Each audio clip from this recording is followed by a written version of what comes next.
On September 7th, a carelessly abandoned campfire ignited the Tepee fire, approximately 10 miles southeast of Bend, Oregon. Fire danger was extreme, and conditions were hot and breezy, with sustained winds between 15 and 20 miles per hour. The area south of Bend is heavily recreated, with quick access to the Deschutes National Forest from the city. Because of the proximity to subdivisions and infrastructure, the forest has worked to restore our low-elevation Central Oregon dry forest to a more historic balance through a combination of thinning, mowing, and prescribed burning to ensure the health and resilience of the forest into the future.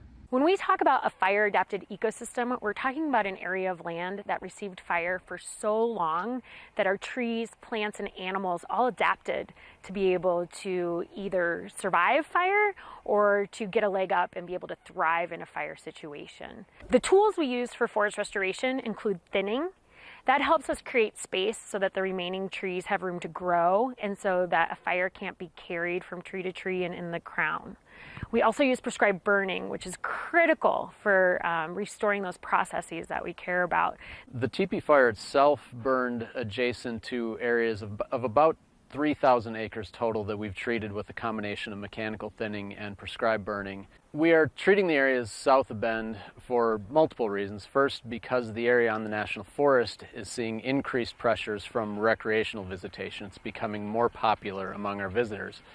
But also, as the city of Bend and as the population of Deschutes County both grow, we need to be paying special attention to the areas on the wildland-urban interface, and South Bend is one of those areas. I did a 3.5-mile run to the east that night, and there was not many ways to attack the fire except for starting from an anchor point and attacking the flanks of the fire. And where they were successful in attacking the flanks of the fire was where we either ran into natural openings or these previous fuels treatments. So having the flames get down like it did in the treated area is allowing us to go direct as much as possible on this fire. And in that kind of wind condition, the safest place for a firefighter is to be directly on the fire edge.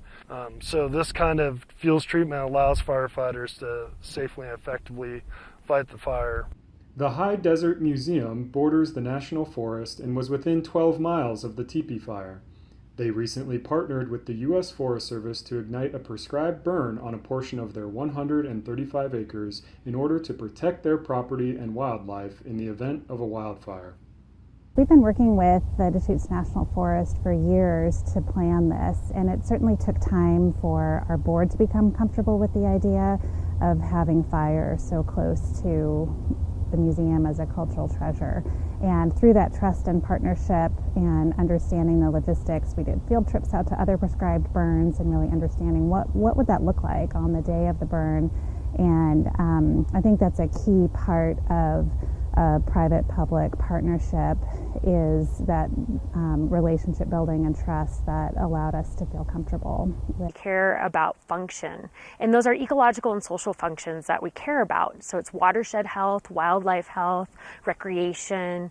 As the community grows and as the landscape changes, we recognize that we still have more work to do together with our partners. We recognize in Central Oregon that a resilient forest is a healthy forest, and a healthy forest is a key backdrop for a healthy community.